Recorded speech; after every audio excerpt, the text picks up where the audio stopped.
सुस्वागतम. माझ्या चॅनलमध्ये आपल्या सर्वांचं स्वागत आहे. आज आपण लाल माठाची कशी भाजी करायची हे पाहणार आहोत. त्यासाठी हा लाल माठ आहे, हा स्वच्छ धुवून घेतलेला आहे 2-3 वेळा पाण्याने. आता त्याला आपण बारीक चिरून घेणार आहोत आणि त्यानंतर आपण त्याची भाजी करणार आहोत. तर भाजीसाठी लागणारं साहित्य पाहूया. इथे आपण थोडंसं खोबरं घेतलेलं आहे, ओलं खोबरं. त्यानंतर लसूण घेतलेली आहे, थोडंसं आलं घेतलेलं आहे, मिरची घेतलेली आहे आणि फोडणीसाठी लागणारं साहित्य आहे. हळद आहे, मोहरी आहे, जिरं आहे, हिंग आहे. अशा प्रकारे आपण याची फोडणी करून त्याच्यावरती आपण ही भाजी करून घेणार आहोत. तर सर्वप्रथम आपण हा लाल पाला आहे, जो लाल माठ आहे, हा बारीक असा चिरून घेणार आहोत.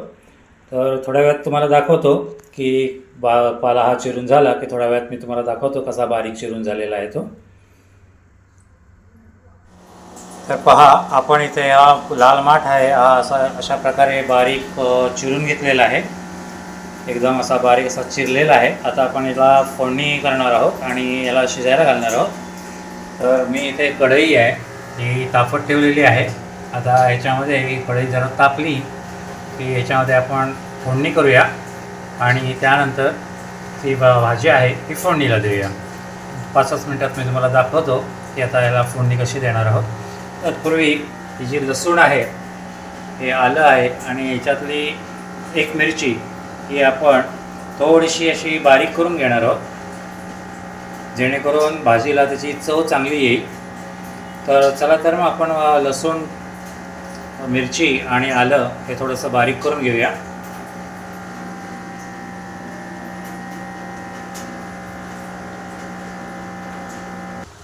तर आता आपली इथे ही कढई आहे, ही चांगली गरम झालेली आहे. आता आपण याच्यामध्ये थोडंसं तेल घालून घेऊया. आपण आता याच्यामध्ये तेल घातलेलं आहे. आता हे थोडं गरम होऊन द्यायचं आहे आणि त्यानंतर ह्याच्यामध्ये मोहरी, जिरं, हिंग, हळद, बारीक केलेली आपली लसूण वगैरे आहे, हे सर्व टाकायचं आहे फोडणीसाठी. तर तेल आपलं आता गरम झालेलं आहे. आपण याच्यामध्ये थोडीशी मोहरी टाकूया, पहा. त्यानंतर थोडंसं जिरं घालूया.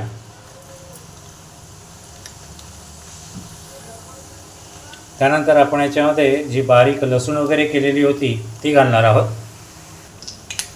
हे बघा, आपण बारीक केलेली लसूण आहे ती घातलेली आहे. त्यानंतर मिरची घालणार आहोत, हिरवी मिरची.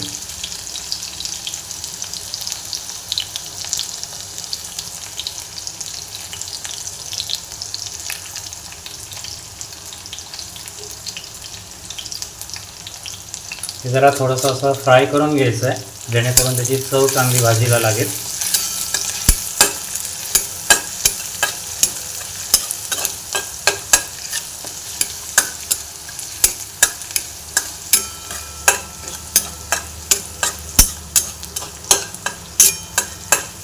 काही जण या भाजीमध्ये कांदा पण घालतात, पण आपण कांदा नाही घालणार आहोत. आपण फक्त लसूण, मिरची आणि आलं याच्यावरती फ्राय करून त्याच्यावरती फोडणी घालणार आहोत.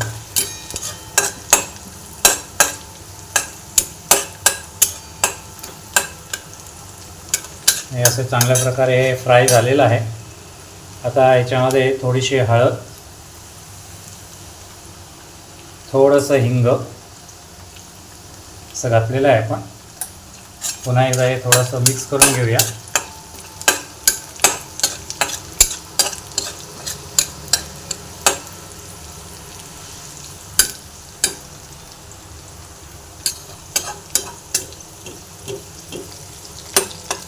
लसूण वगैरे अशी थोडीशी मस्तपैकी ब्राउनिश झालेली आहे,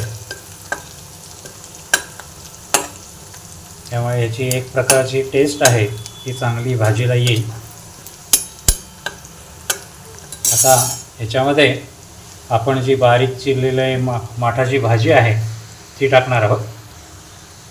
टाकल्यानंतर तुम्हाला दाखवतो, पहा. आता आपण चिरलेली जी माठाची बारीक अशी भाजी होती ती आपण आता कढईमध्ये घातलेली आहे.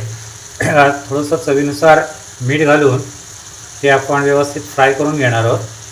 आणि ती शिजण्यासाठी ठेवणार आहोत.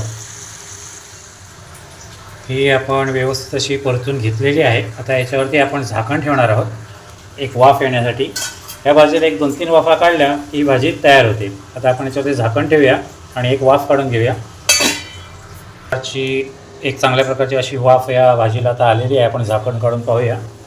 आता आपण जर अशी या भाजीला पुन्हा थोडीशी परतून घेऊया.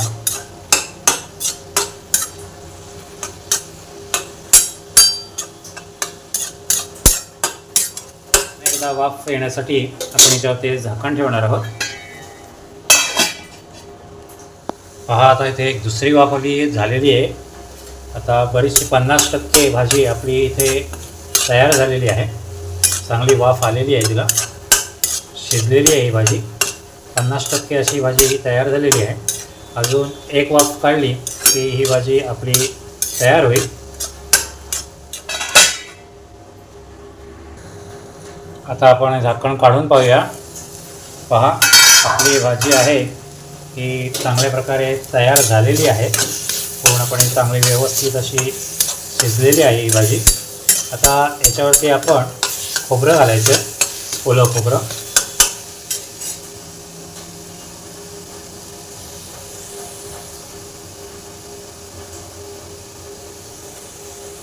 आणि हे खोबरं आहे हे आपण मिक्स करून घेऊया.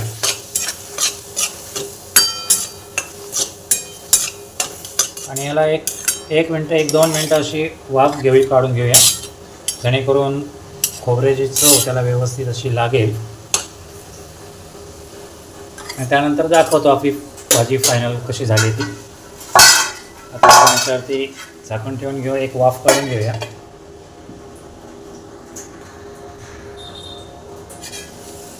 अशा प्रकारे आपली माठाची भाजी, लाल माठाची भाजी तयार झालेली आहे मस्त अशी. पण आता गॅस बंद करणार आहोत. ही लाल माठाच्या भाजीची रेसिपी तुम्हाला कशी वाटली हे नक्की कमेंट्स करून सांगा. चॅनलवर नवीन असाल तर चॅनलला लाईक करा, सबस्क्राईब करा आणि पुन्हा एकदा भेटू अशाच एका नवीन रेसिपीमध्ये. तोपर्यंत बाय बाय.